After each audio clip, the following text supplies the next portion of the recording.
Welcome to Tell Me Your Story. New paradigms for a new world. I'm Richard Dugan, your host. We're here giving you choices and knowledge of those choices to help make your dreams come true.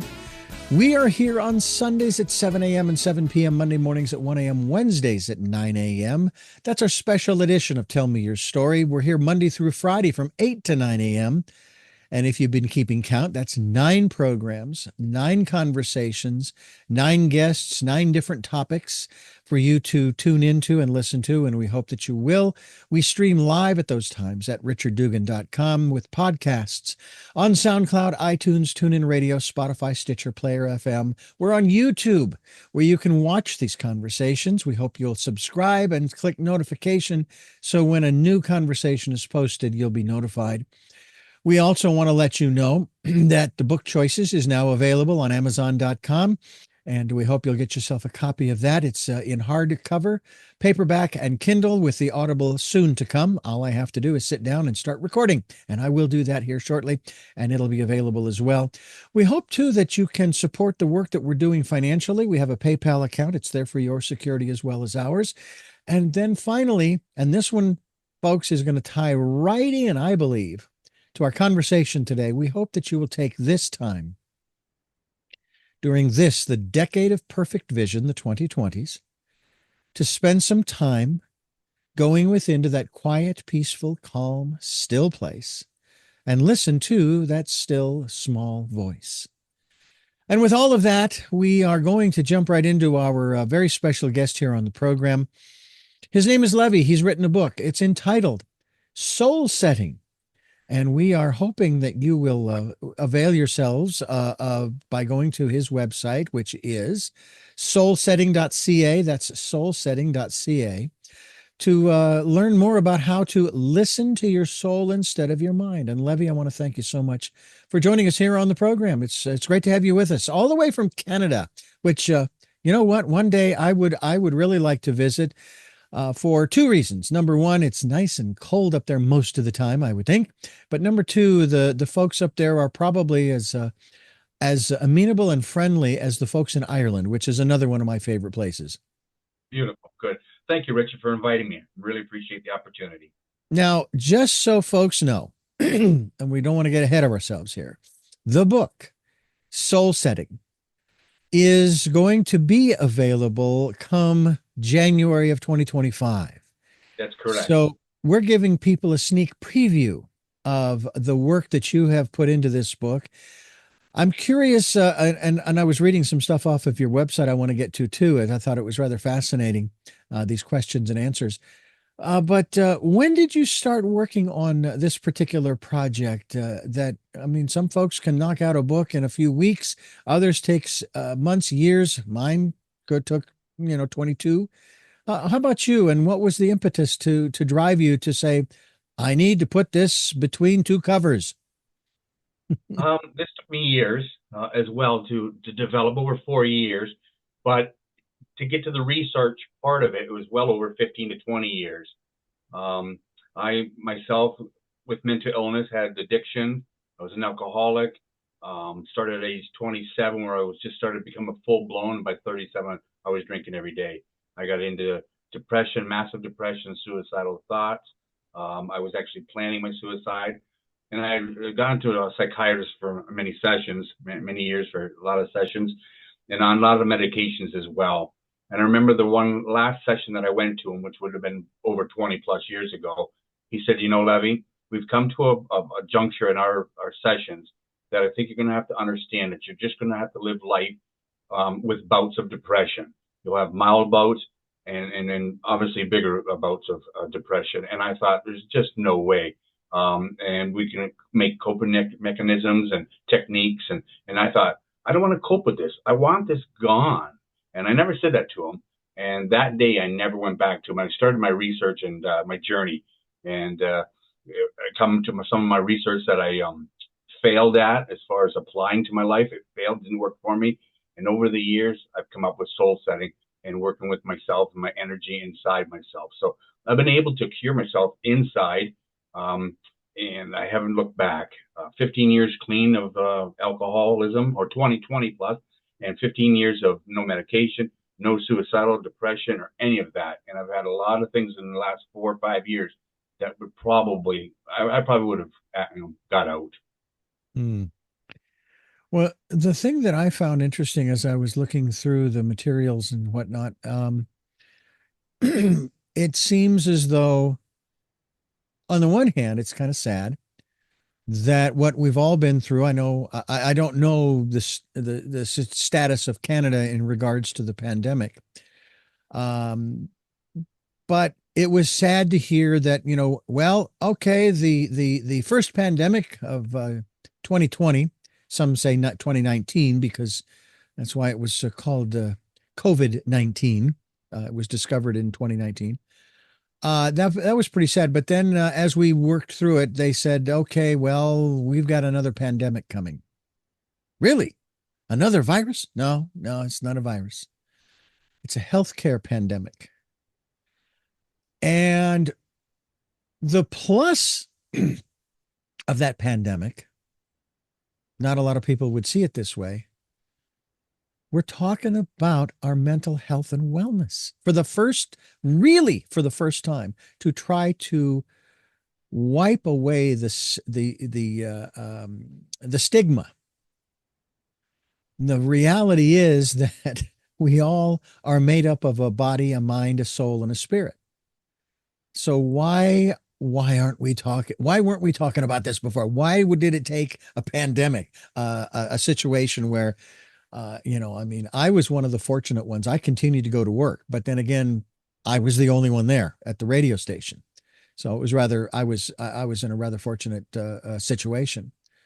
But I know a lot of other people have been going through a lot of stuff, and therapists and so forth. So talk to us a little bit about the importance of talking about these things when before you never wanted to admit. I mean, I say this sort of tongue in cheek. Okay, everyone who's listening right now, I want you to raise your hand if you're in therapy. Okay? And I raise my hand. And in a manner of speaking, we all are. So talk to us about this aspect of dealing with this, because it is part of what makes us who we are now.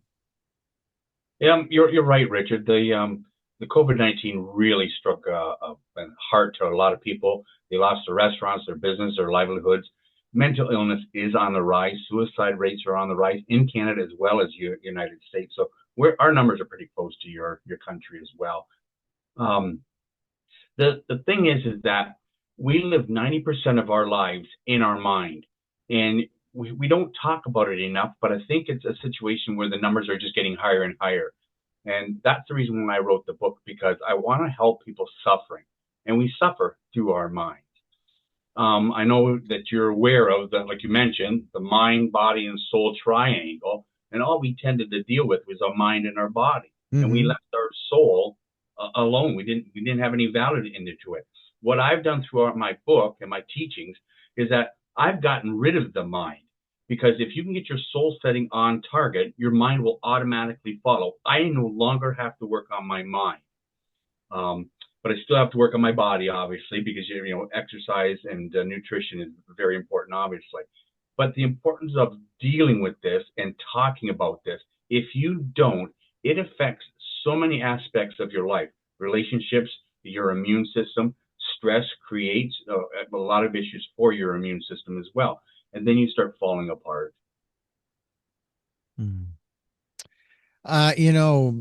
I myself have never had issues with substances. At least I would not consider them issues. I was a big soda drinker, but that's, the sugar intake.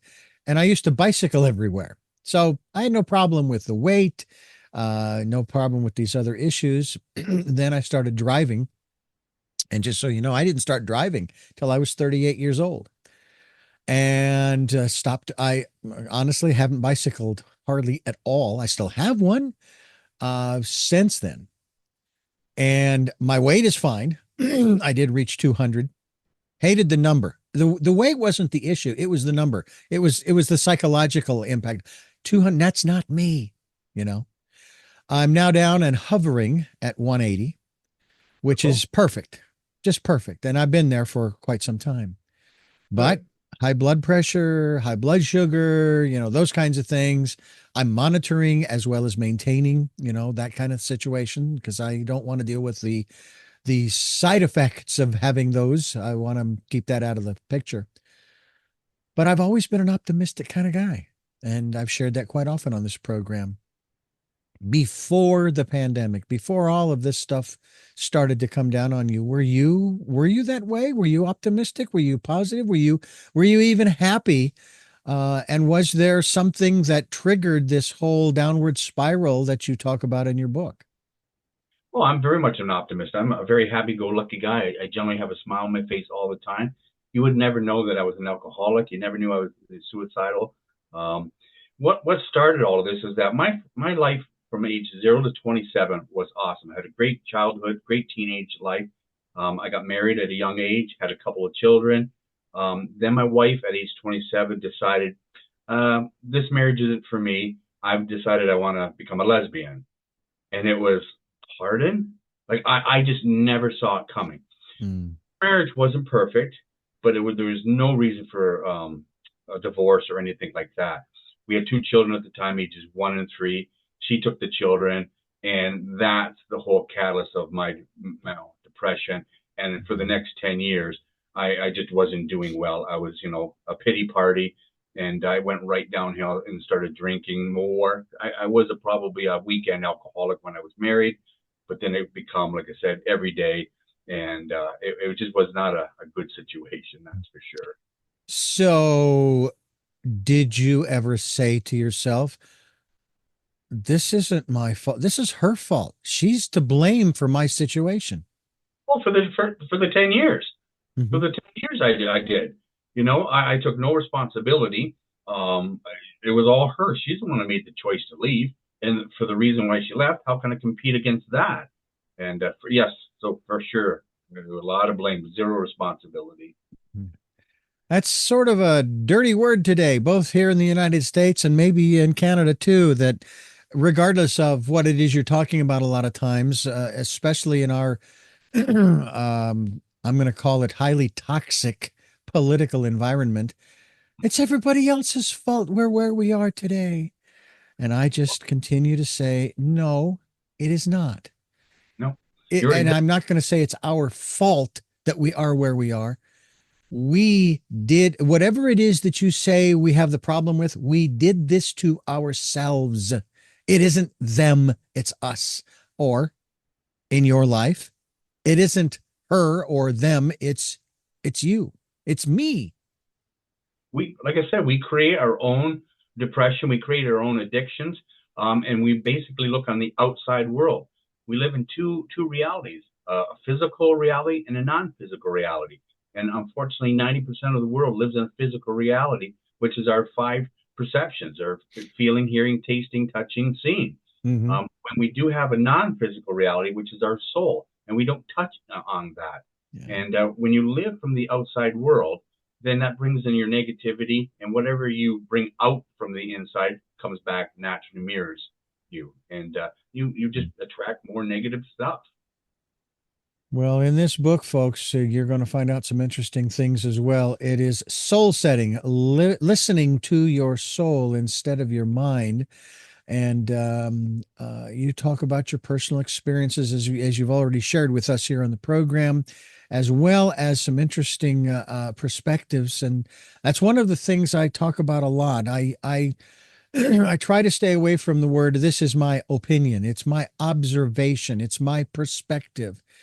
And it keeps it personal. It keeps it directed at me. I don't put it on other people. And I know that through your book and I did this with my book as well, sure, we want to share these concepts, these ideas, these perspectives, to hopefully help other people to navigate through. And you wouldn't necessarily say that your book is the end all and the be all, is it? No, no, no. I'm not here. I'm not here. If it was, then I know I'd be a billionaire. But no, I'm a realist, and I realize it's not going to be for everybody. But if what you're doing is not working, then I suggest you start looking inside yourself and take the responsibility like we were just talking about. If you take, 100% responsibility for your situation instead of blaming your ex-wife or that you lost your job or your house or whatever, the kids aren't talking to you or whatever the case is, take 100% responsibility. Einstein had a quote and it said something about you cannot create a solution to a problem to in the same degree that we've created it. And this is what always boggled my mind, no pun intended, but depression and suicidal thoughts and anxiety, it's all created in your mind. So we want to start using our mind to change our mind. It doesn't make sense to me. So that's why I decided I'm going to start looking inward at my soul. And I don't have to no longer, like I said before, I don't have to work on my mind any longer. It just automatically follows. We're talking with Levy, and he is coming to us all the way from Canada, talking with us about soul setting. We hope you'll get a copy at soulsetting.ca as we continue here on Tell Me Your Story. I'm Richard Dugan, your host here on the program, as we give you choices and knowledge of those choices to help make your dreams come true. Levy, one of the things that I find interesting, and I ask this question of all of my guests in regards to especially a book such as yours, and that is we've already defined the catalyst, the starting point of we'll call it the downward spiral many years ago. But a lot of folks have a real hard time once they have recognized their level of responsibility, and that level is at 100%, I might add. They're not exactly sure how and or where to start. How do we start this particular journey on learning how to basically shift your perspective, your patterns, your focus, and change one's life? Well, what I tell people is just to breathe. Just breathe. There's two ways of living life. One is accepting and one is resisting. When you resist life as it comes, then you will constantly struggle. So by accepting life as it comes, I'm not saying that you love everything that's coming to you, but you have no choice. Well, actually, you do have a choice. You can resist it. But if you accept it, it's much easier by taking 100% responsibility, like you said. And one of the fastest way to change your life is stop controlling your life. We have an inside world and an outside world. And for a lot of problems with people, they sit there and say, the outside isn't reacting the way I want it to react. Well, unfortunately, it's reacting exactly the way it's supposed to react. And by giving up that control, then you can start accepting life as it comes, and a lot of things do disappear at that time. A lot of your issues. I'd heard it said, this has to do with addiction. I've heard it said that addiction is not about the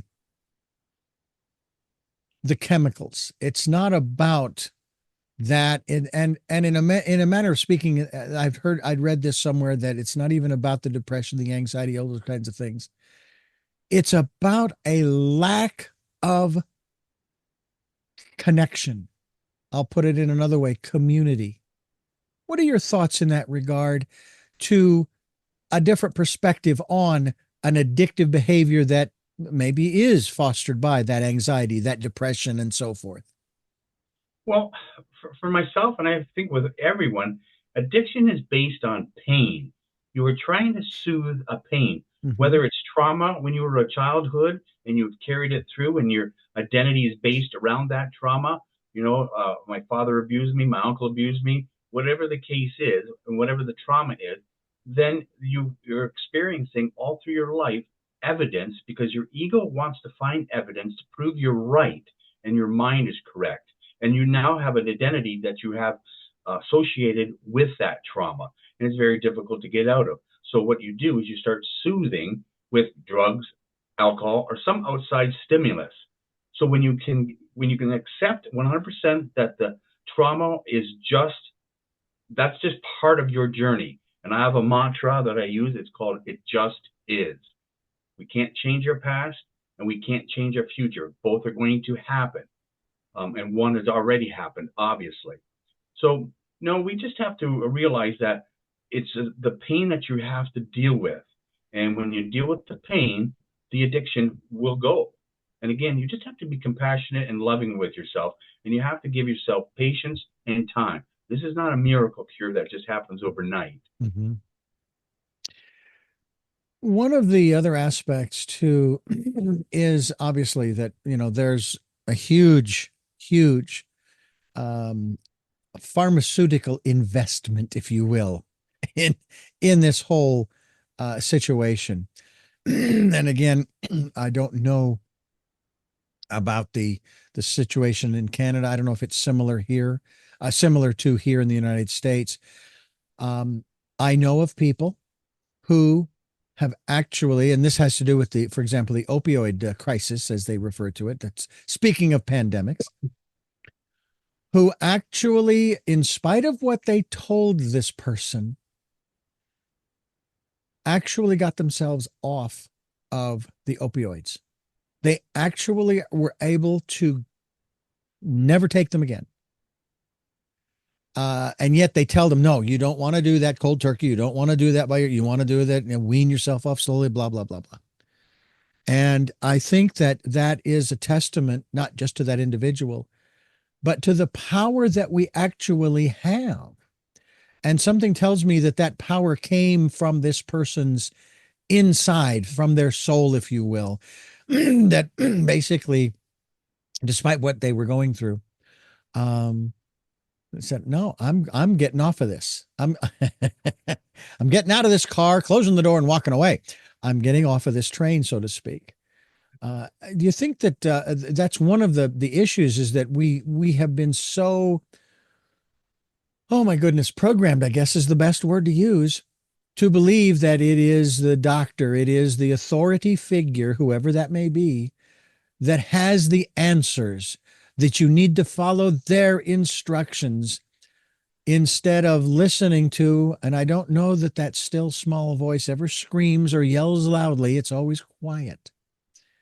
But that's what makes it so profound, is that the promptings are drowned out by the outside noise, right?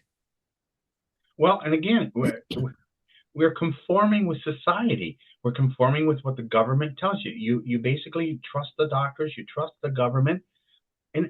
For me, and I'm not a doctor, but I find that that's a very dangerous view to take, that when a doctor tells you to take something just for the sake of taking it, because that's what my doctor did.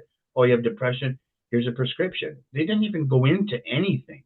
I was fortunate, Richard, that I did quit cold turkey as well, my medications. I'm not advising that. Again, I'm not a doctor, but for myself, I did quit cold turkey because I didn't feel it was doing anything for me.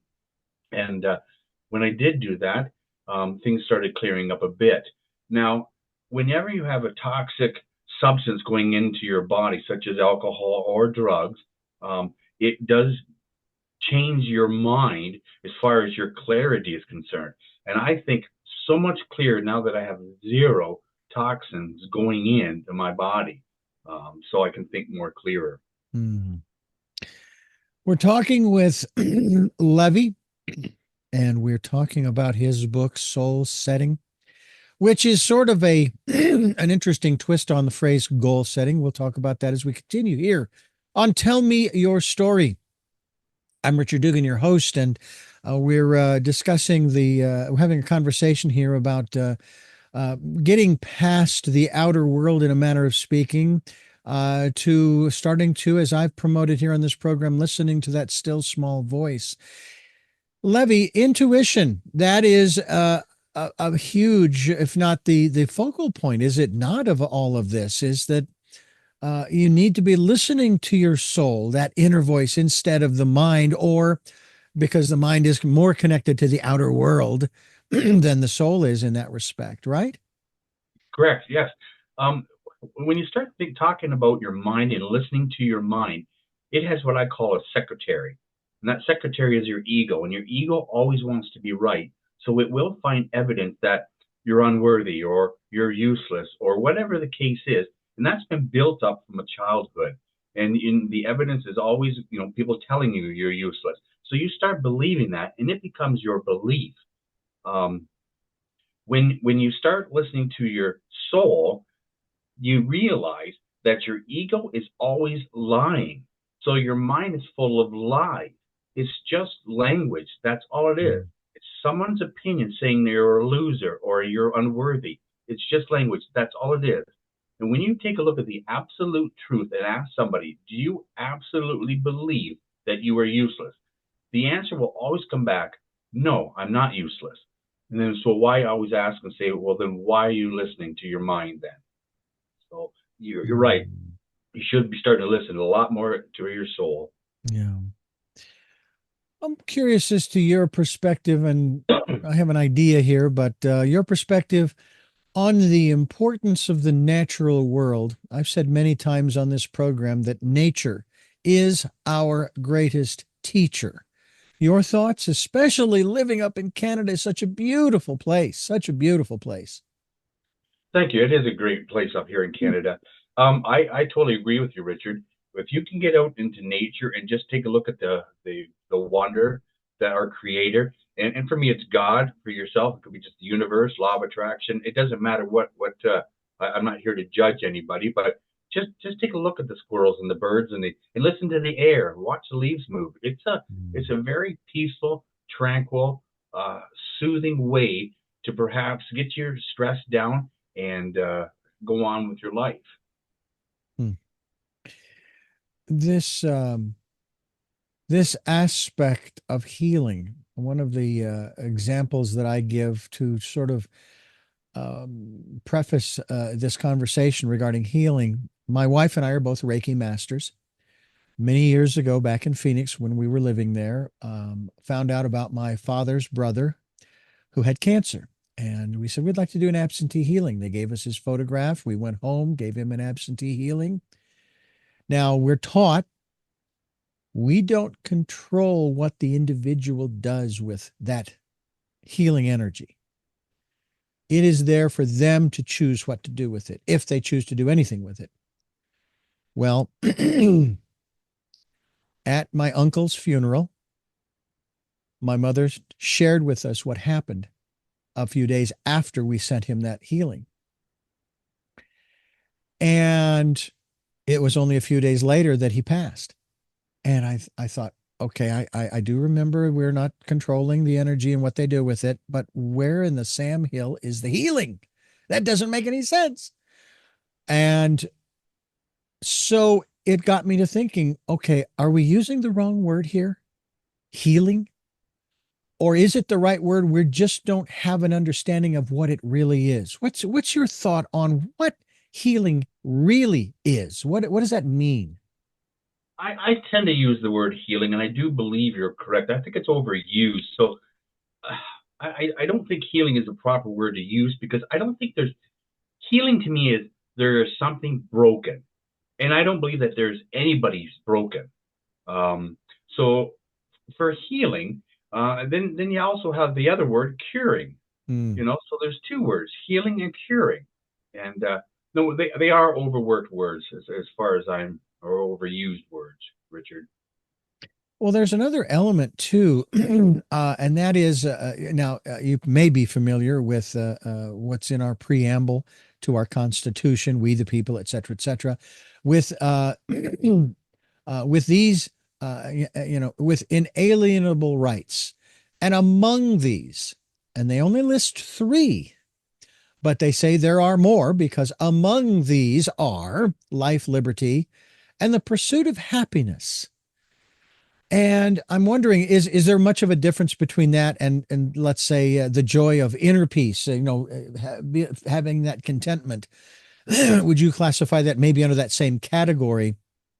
And maybe that is what is meant by, maybe that's a new definition, so to speak, of healing. Is I'm sure that my uncle must have had some level of peace to do the things that he did before his passing, because he had this wonderful multi-hour, I guess you'd call it, closing period with his son before he passed.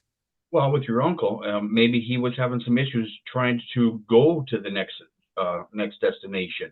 So he was struggling. His soul was struggling to get there. And through that energy of your healing, maybe that's what helped him get past that. And that's why you're thinking, we look at our physical world of the healing and what healing is that? Well, it could have been healing on a non-physical reality from our soul standpoint. So, give yourself some credit that perhaps you may have helped them a little bit more than what you think you did, in my view. The life liberty question, freedom, we tend to look from the outside with that. I feel the Rolex watch, the 2.3 children, the cars, the money, the cottage, all that stuff, and that will bring us the happiness. And unfortunately, going after something like that and looking for an outside stimulus to get you happy is, in my view, setting yourself up for the depression, the anxiety, the trauma, perhaps, that you're going to come into with the conflict. So happiness to me is an emotion. It's not a state of being. And so maybe contentment would be more of the word. Not contentment that I don't have to do anything, but be content with the now, with the present. Do you find that there are times now in your life where you can sit quietly and just basically say, I'm content with where I'm at. I don't need anything else right now. It was kind of the way it was phrased to me once, that in this moment, right now, what is it that I really need? What do I need in my life?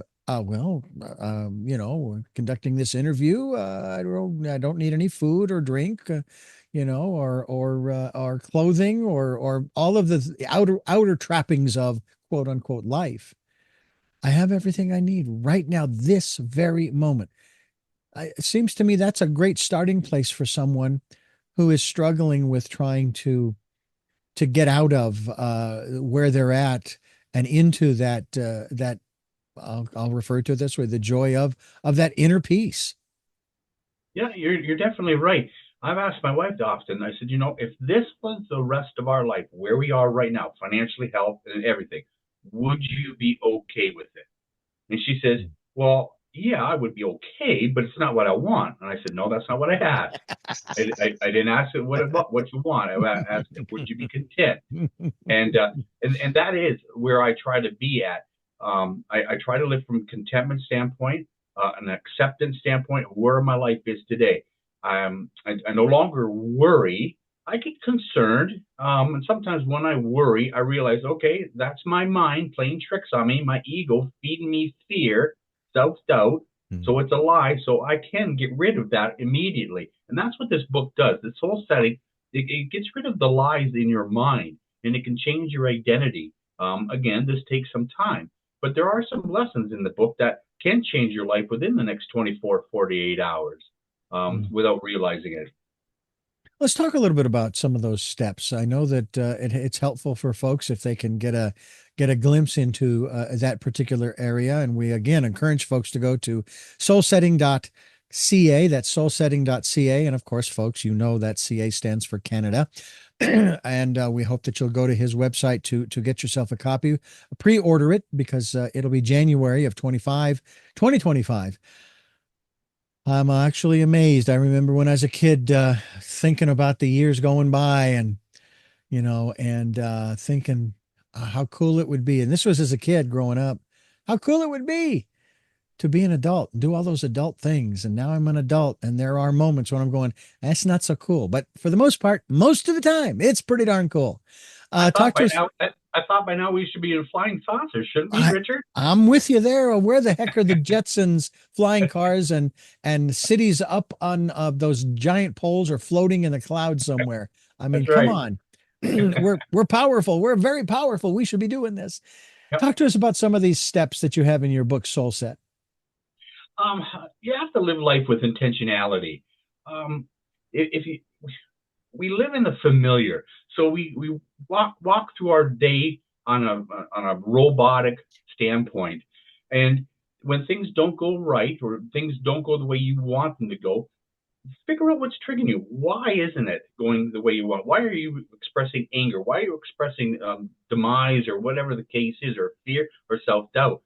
And I would think that 10 out of 10 times that your outside world isn't matching your inside world. So you don't want this happening, but it is happening and it's going to happen. So you are resisting. So when you resist, like I mentioned, once you resist, you will be struggling. It's an automatic thing. So when you live with acceptance, I didn't say you had to like it, but when you live with acceptance, and again with my mantra or my motto, it just is. Just before Richard, we came on, about 5 minutes before we came on, I had I own a real estate development business, so we're building. And my one guy called me up 5 minutes before. He come up to Levy. I said, "We got a big problem here, and I'm really sorry to tell you this, but what is it?" And he said that our outlets were out a half an inch and we couldn't cover them, etc. It is a big deal because now we got to cut into drywall and do a bunch of stuff. The old Levy would go into rant and rave. I would lose it. But the new Levy that I've created, it just is. And I remember telling Will, is the guy fellow who called me, I said, "There's a book out there that I read. It said it just is." And he knows I wrote the book, and he knows it was me. So he laughed, and I said, just start cutting a drywall and start doing what you need to do. So living life with intentionality. Remember, the outside world will not go according to your inside world 100% of the time, and it very seldom does. That's very profound in that respect, because it's not something we can control, that outside world. And it's not even our purpose to control the inside world. It's basically recognizing that the only thing I can control is how I behave, so to speak, or act, not react, because reacting is based upon old programming, old patterns, and we're not wanting to go there. We're wanting to create new patterns. Do you have well, let me back this up. You mentioned your wife. Now, is this the same woman who left, or is this a new woman now in your life that you have a life with? Yes, it's my second wife, to be honest with you, and she's been with me for over 25 years in my life. So, it's interesting, and I'm obviously your first wife. You were married very young. You were married, as was I, to my first wife, and it's real interesting how. I mean, I had just as a point of observation, I and my brother, and then I had four sisters, and my four sisters, including my late eldest sister, were married to the same man, still are. But my brother and I, not so much. I don't know. I don't know if that's more of a guy thing or that's just the way it rolled out in our family. But what's interesting is that the goal for me has been, if you want to put it that way, is I want, first of all, I want to be happy. I want to be content. Do I want more? Sure. Yeah. Universe, you've heard me. I want more. Yeah. But I'm waiting for the universe to make that happen when it's time. The only reason I'm living in Santa Barbara as opposed to still in Phoenix is because the universe made a way for us to move here. Well, in terms of the more that I am looking for, I'm doing the same thing. It's like, boy, I wish I could press a little bit more and say, come on, let's get with the program here. But what I find is that I'm more at peace recognizing that, okay, yeah, I do want more, and I am content. I'm comfortable. I have everything that I need. Again, big difference between needs and wants. And it sounds to me like you are in that place now in your life, and that's part of what has made the difference in your life. And I would venture in the lives of everybody that is around you, include from your family to your work family, if you will. Yes, like that's the thing. When you look at I guess if you can go back, Richard, to talking about the marriage and getting married and separating. I had no control over that. Mm-hmm. She's the one that left myself. Or if you do have control and you're the one that left, well, she or he never served you anymore or any longer, perhaps at that point. Yeah. So you decide, I think it's best for me to continue on my journey without you. And again, we go back to intentionality. So yes, I agree with you, Richard. Yeah. There's an interesting perspective too. We came into this world ostensibly alone, solo. Even if you were a twin or however many there were in there, you still came out alone. Yeah. And we basically leave alone. It's our journey. Is that a perspective that sometimes you have a little difficulty getting across to folks because they need and want that connection, that community? And in some cases, that's the addiction right there, is that they can't function without other people. They can't sit quietly. Let's say take a drive out into a park or out into nature by themselves. They say it drives me crazy. My mind is just going, going, going. And you run into people like that just cannot be alone. Well, and that's where you get into the codependency. And that's where you get into marriages that are fighting all the time because they can't feel that they can separate and go on their own because they feel that, they're scared and the self-doubt, I'll never get anybody better, or their husband or wife, or sitting there, putting on them that, there's no way you'll get anybody better than me. So they're scared. So they stay where they are. They are complacent to a point of, panic and fear. So they won't go anywhere. So when you do go on your own and you do have more self-confidence, and that's just a building of doing. So you have to do to become self-confidence. My guest is Levy. His book currently is Soul Setting. We hope you'll get a copy by going to soulsetting.ca. And this is Tell Me Your Story.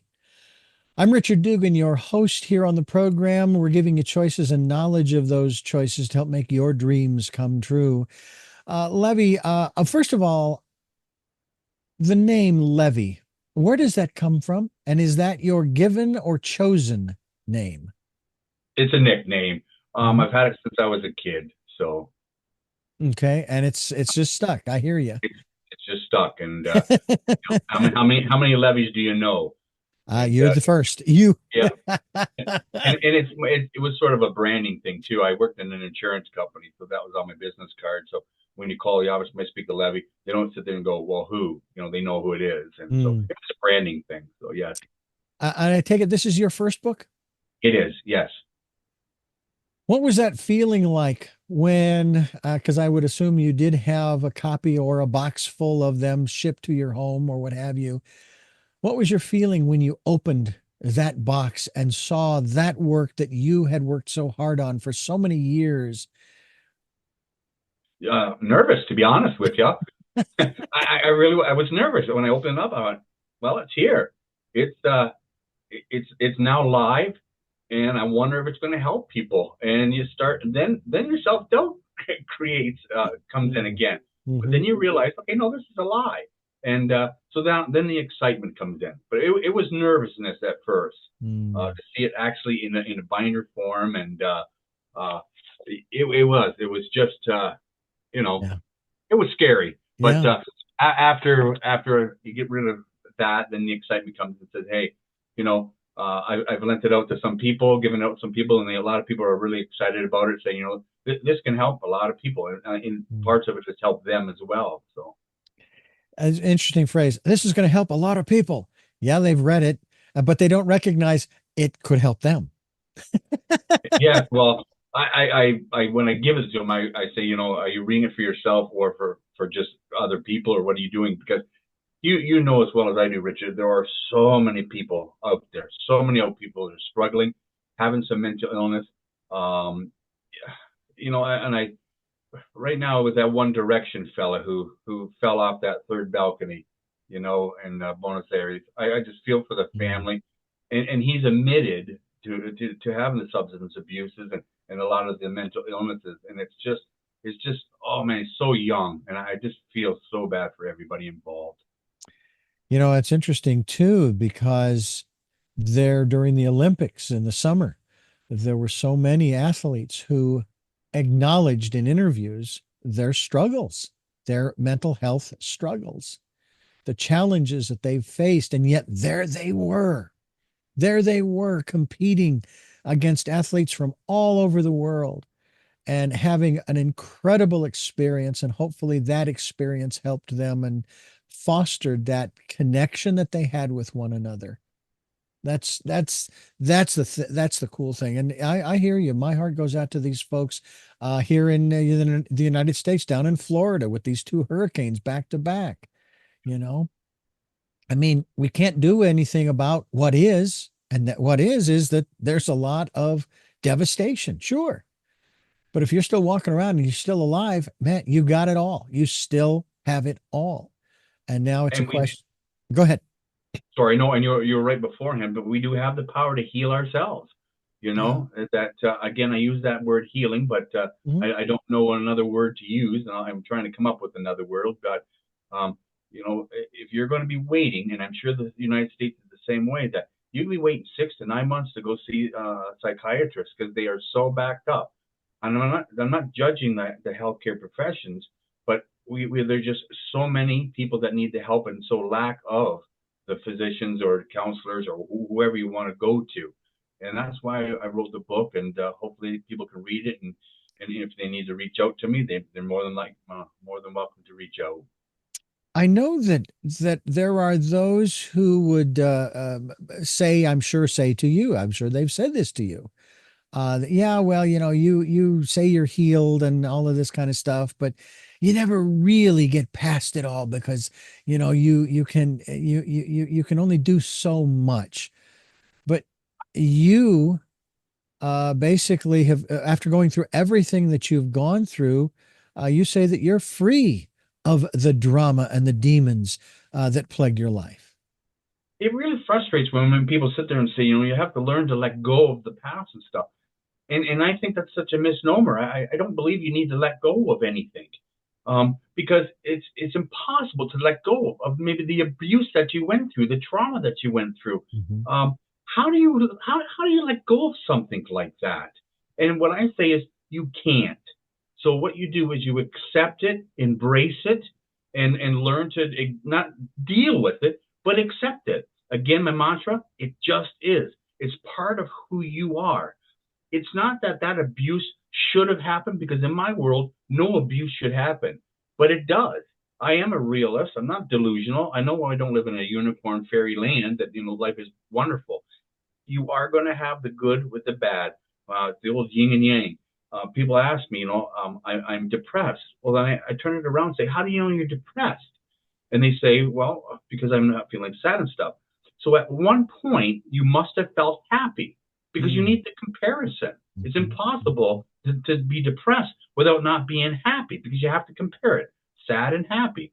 But no, I can think about my divorce. I can think about what all the terrible things that have happened to me, but it doesn't affect me at all. I think about them. I could become sad if I wanted to, sure, but I realized, okay, that was in my past. It has Mhm. nothing to do with today or my future and my abilities and my opportunities for my future. And the reality is that you would not be who you are, where you are today, if it hadn't been for your past. I sit there and say to people, and it's hard to swallow this, but depression, anxiety, trauma, and especially even suicidal thoughts, that is a gift.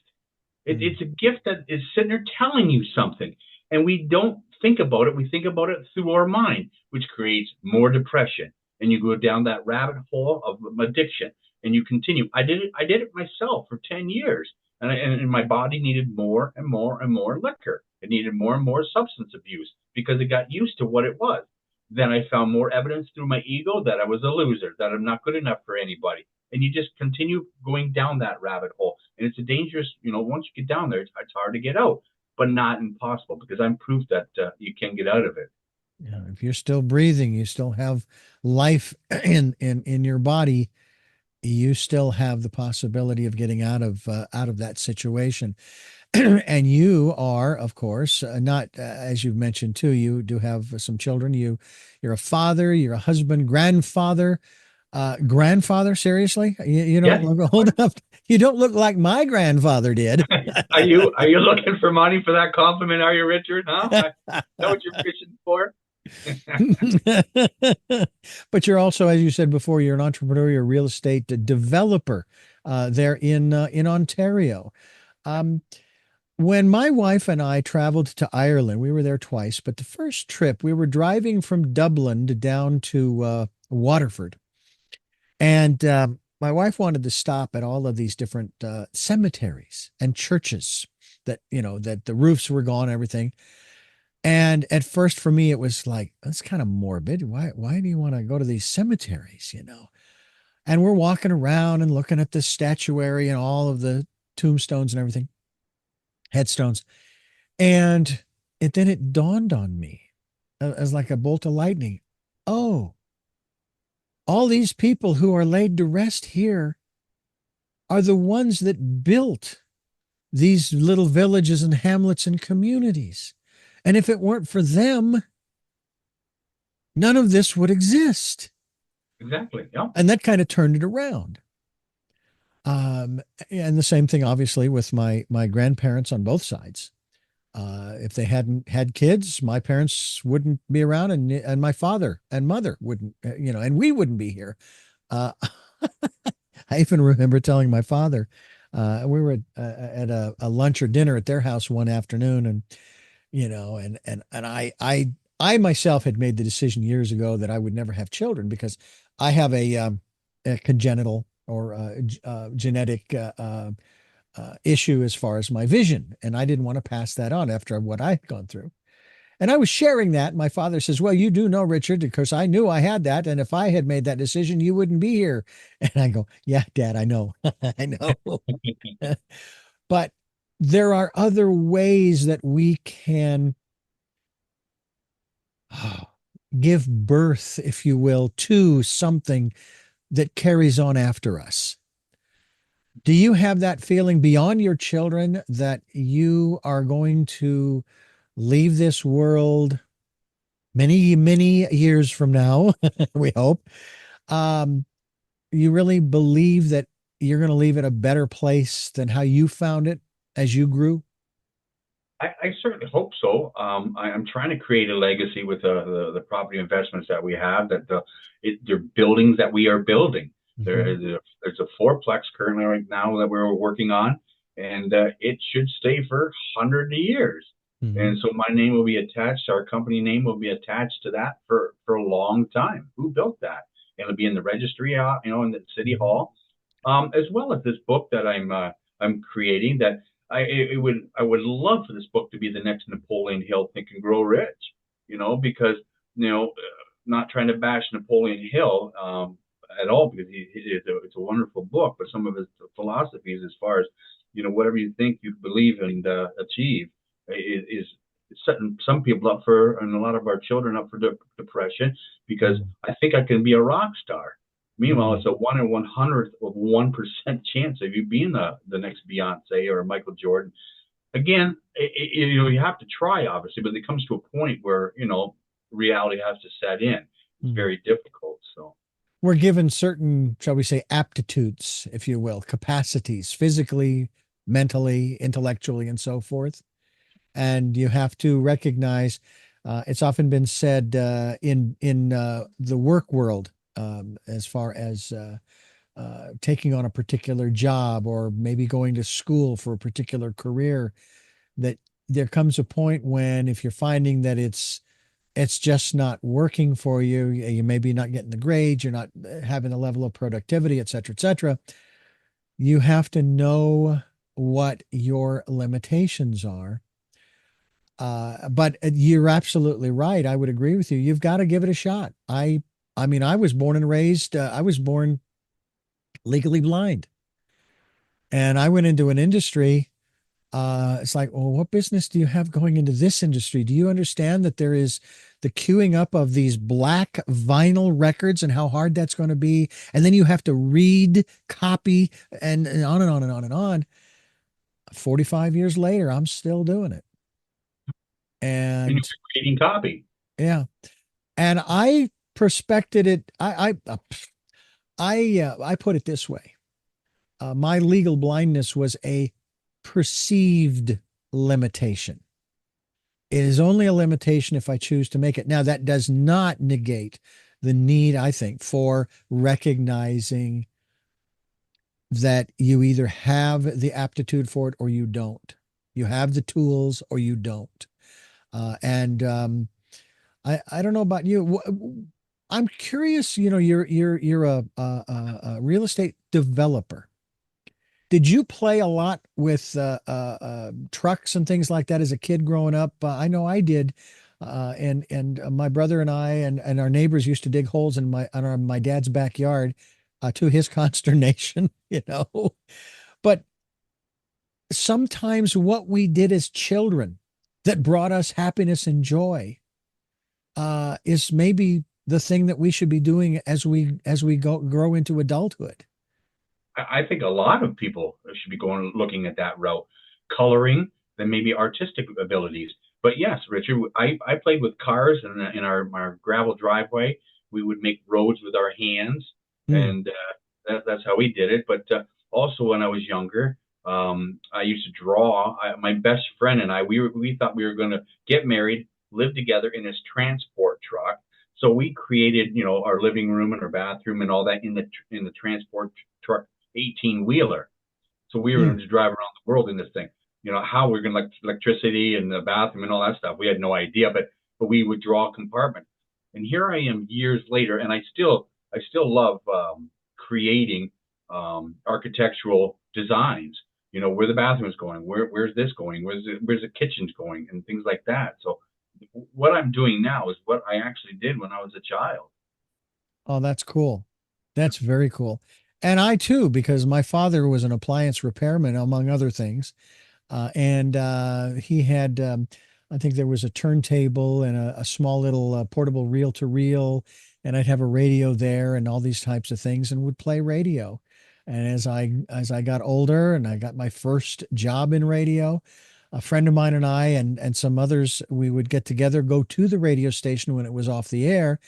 I'd throw up a reel to reel for recording purposes. We took in a stack of records and a bunch of, periodicals or tabloid newspapers and so on and so forth. And we played radio. I still have those reels. I've actually listened to some of them. And in addition to the wonderful memories that I have, I listen to it with the ear of the engineer, of the producer. And I'm going, I was 2 years in the business. No, I was a year in the business. Wow, that really sounds pretty good. I mean, it's not necessarily up to professional standards, but it ain't bad for a couple of, 20, 21-year-old kids. It was amazing. So I And I applaud think you. you're talking about passion and purpose, Yeah. basically. And I think everybody's purpose should be the same, which is we should each grow. I call it spiritually, but we should be growing from the inside. Every one of us should be in a growth standpoint that way, as well as help one another. I think Mhm. if everybody helped one another, it'd be a different world. And then we go in from purpose into the passion part, which is what really turns you on. Hmm. What do you lose track of time on when you're doing something?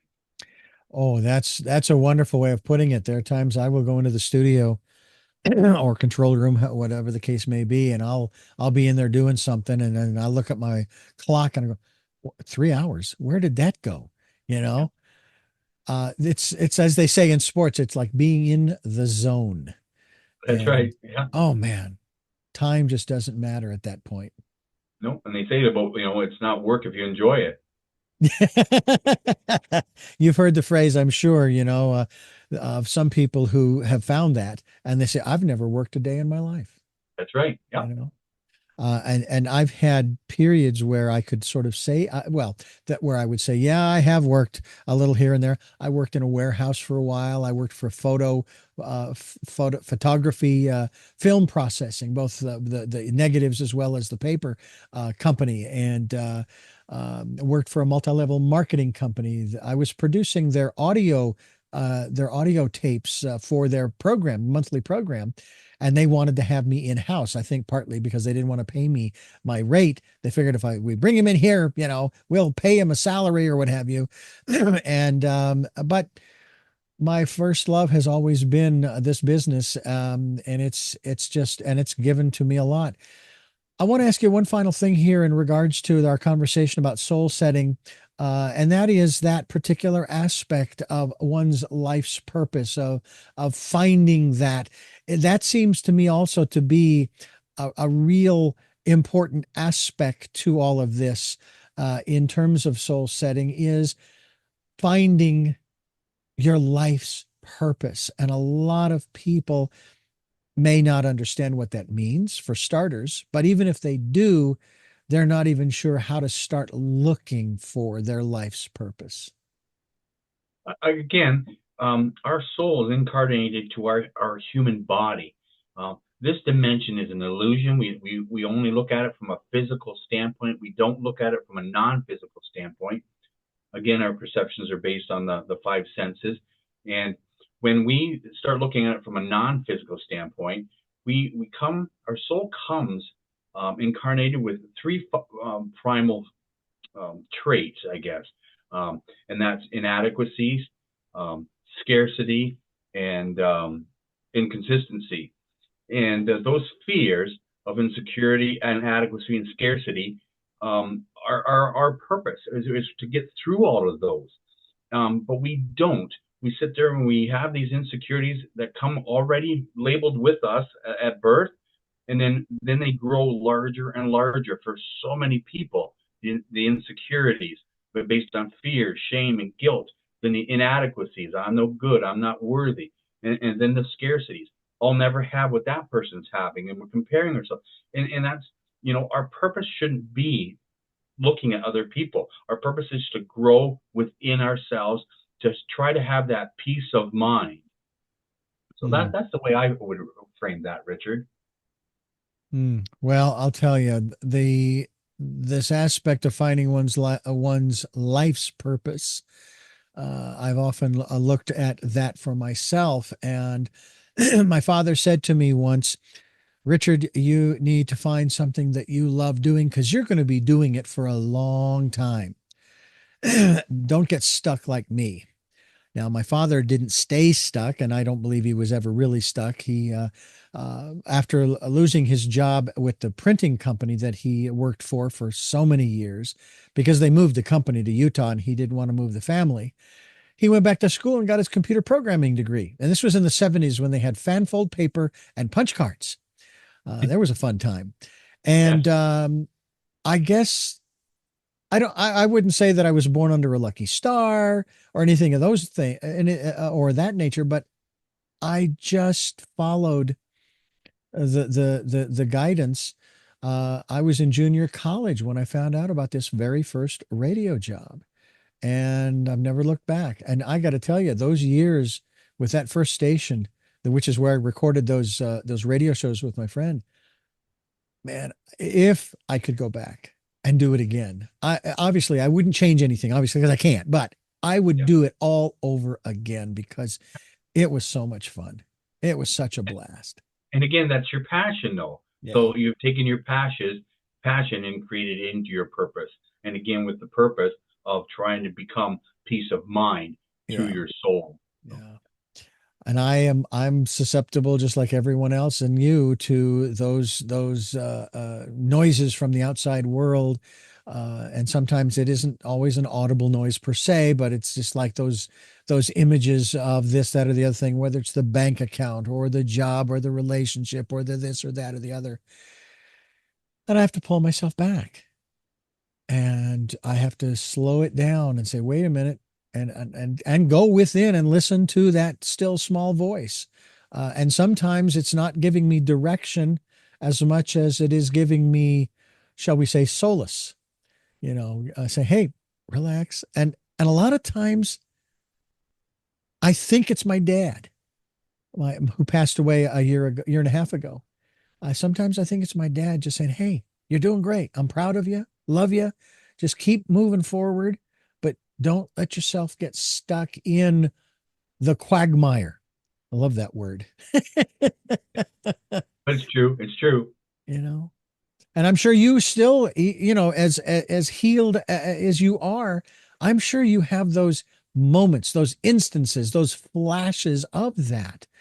And then it's like you've learned through what you share with us in soul setting, you've learned how to pull yourself back into the moment, and you don't stay for other than that flash of, oh man, wait a minute, what do I have control over?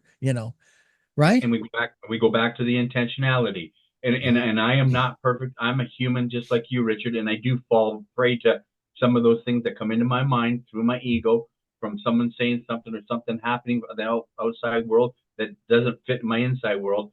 But that's the beauty of this soul setting, is I can catch myself relatively quickly. It's not 100% right now, or I'd be walking on water.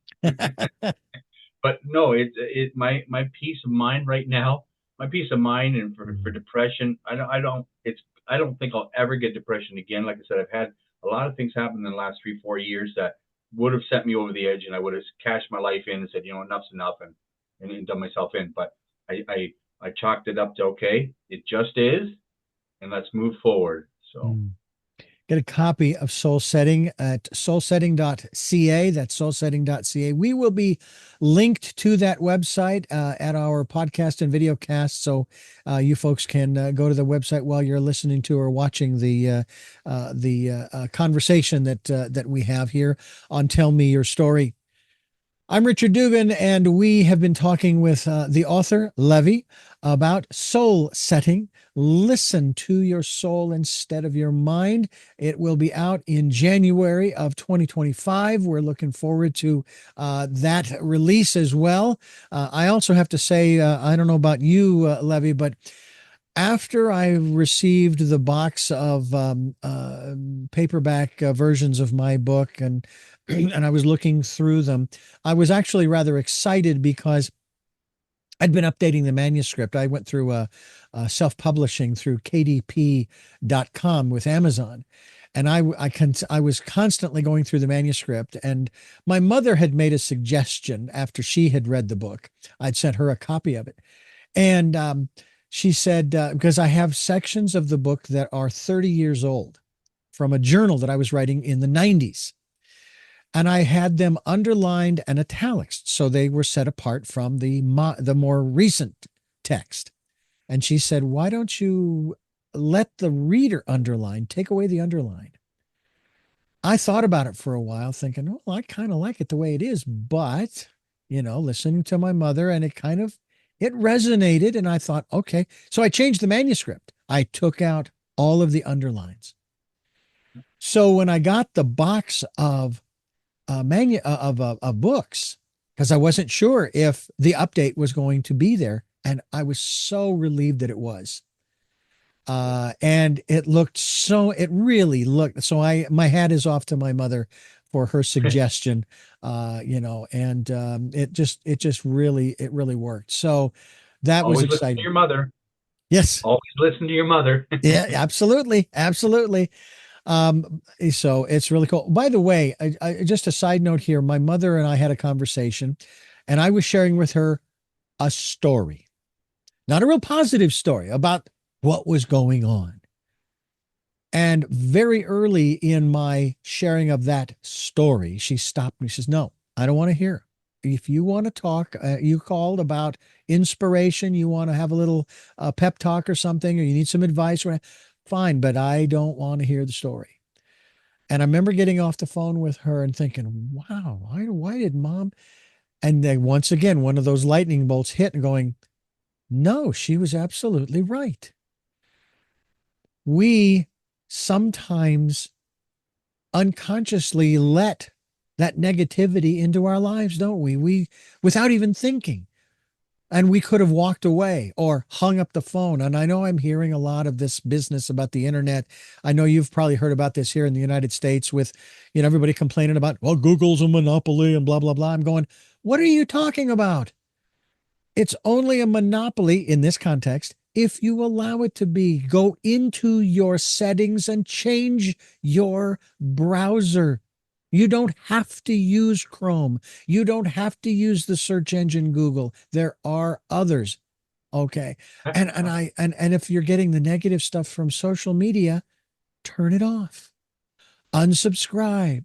Delete your profile, et cetera, et cetera, et cetera. In Not your that emails. difficult, is it? Not It's that not. difficult. No. And of course, what do we do here in the United States? We take it to the courts, and then we force the company to do this, that, or the other thing, when in fact, and it's in our preamble of our Constitution, we the people. It's not the government, we the government. It's we the people. We have the power. Turn it off. Change the channel. The list goes on. It You does. know, I just that's one of the reasons. I don't know about what your communications commission is like or what have you, but our FCC, of course, says there are certain words you can't say on the radio or on television. And I'm going, wait a minute. Well, but I can change the channel if I don't like the language. I don't like horror films, Levy. I'm not a fan. I don't watch them. Hello? Yeah. No, I'm not. I'm not a fan of horror films neither. I don't like being scared. Yeah. I want to thank you so much for giving us so much time here on the program. I do have three final questions that I ask all of my guests. But I want to remind you folks, first of all, Levy is the author of Soul Setting. Listen to your soul instead of your mind. It'll be out in January of 2025. But I also want to remind you and thank you for listening to and watching Tell Me Your Story, New Paradigms for a New World, where we're giving you choices and knowledge of those choices to help make your dreams come true. Sundays at 7 a.m. and 7 p.m., Monday mornings at 1 a.m., Wednesdays at 9 a.m., and Monday through Friday from 8 to 9 a.m. That's all Pacific time, streaming live at richarddugan.com with podcasts on SoundCloud, iTunes, TuneIn Radio, Spotify, Stitcher, Player FM, Blueberry, iHeartRadio. We're on YouTube where you can watch these conversations. We hope you'll subscribe and click notification so when a new conversation is posted, you will be notified. We also want to remind you that the book Choices, 5 Steps for Life is available through Amazon.com. We hope you'll get yourself a copy, paperback, hardcover, or Kindle. Audible is coming soon. And then if you can support the work we're doing financially, we would be so gratefully appreciative. We have a PayPal account that is there for your security as well as ours. And the most important element of all of this is please take the time during this, the decade of perfect vision, the 2020s. Take some time, go within and listen to that still small voice. Listen to your soul instead of your mind. And with all of that, we go to those final three questions. And the first of those is, who is Levy? Good question. He's just a regular guy, not smarter than anyone else out there. I have my troubles, my tribulations in my past that I've had to suffer through, and to get to the point that I'm at, and that I'm succeeding. My vitality and opportunities are coming to me now that I am more positive, and my energy and frequency is higher. It's not so much guilt and shame. It's now love and joy and compassion and gratitude. I am grateful for what my wife did at the time. She was doing the best she could at the time. I hold zero animosity towards her. And so, no, I'm just a regular person who was gifted with the ability to do some research and applications and get through the depression, anxiety, suicidal, the trauma, and all of that.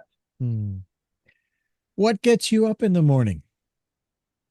Oh, that's easy. Because my day starts up pretty early in the morning in the a.m. and I just love life.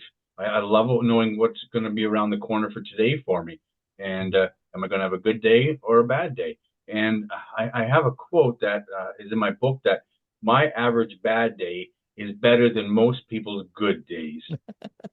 So, because I just don't really have too many bad days.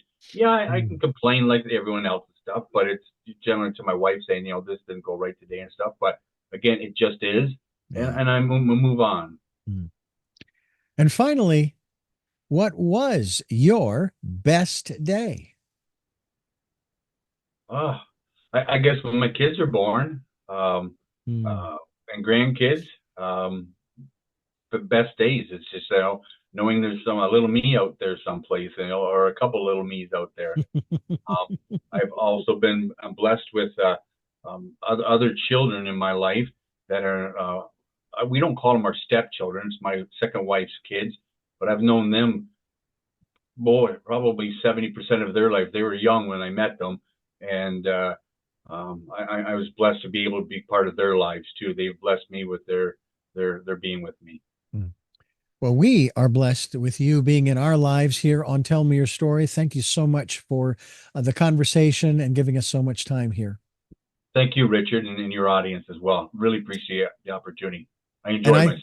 And I thank you for listening to and watching Tell Me Your Story, New Paradigms for a New World, where we are giving you choices and knowledge of those choices to help make your dreams come true. And until our next broadcast, podcast, videocast, love to Lal. Jeanette, I'm still listening. Dad, continue to be happy because I am. Smokey, I'll see you on the other side. And to my dear friend Zorro, aho, aho.